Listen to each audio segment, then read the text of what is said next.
that saving the life of, let's take, a Downs baby can provoke such venomous opposition in this House.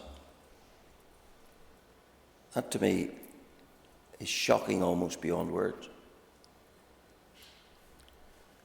What is abortion? Abortion is the snuffing out of whatever life, in that case, is in the womb.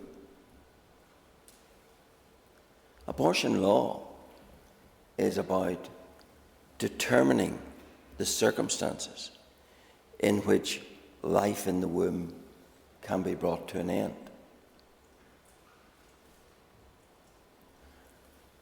And what this bill addresses, in a very niche and narrow way,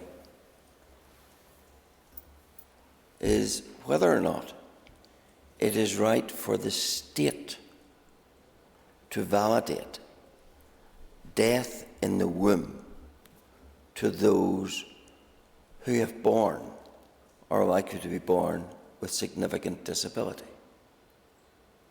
That's the nub, Mr. Speaker, of this debate. Does disability deserve death? That's the real question in this debate. The means of death is abortion. The place of death is what should be the safest place for any unborn, the womb. But the question is, because the child that's in the womb is likely to be significantly disabled, does it deserve to die? Is the state prepared? Is this assembly prepared to validate the death of those so disabled?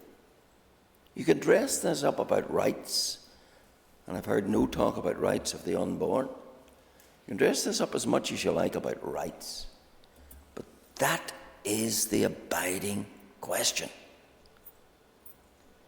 Is this assembly, are we as legislators in the business of validating the visiting of death upon a disabled living being?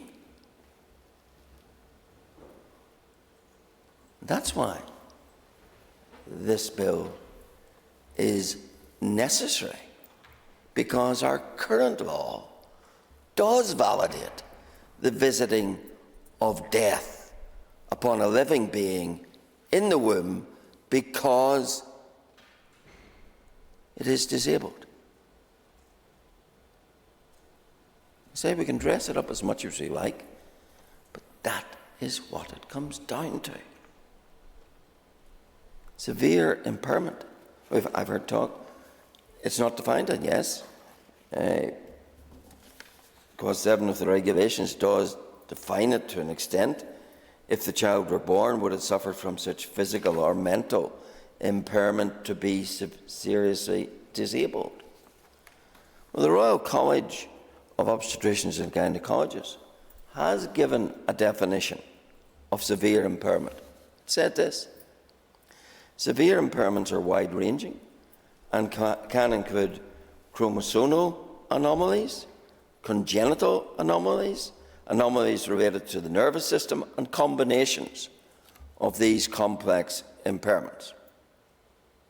So it can be any one of those. And when you take congenital impairments or anomalies, they, in medical literature, are commonly identified as including the following: cerebral palsy, Down syndrome, spina bifida, cystic fibrosis, heart conditions, and yes, cleft lip and cleft palate. So we do have an indication of this type of disability that we're invited to visit death upon. It's all of those.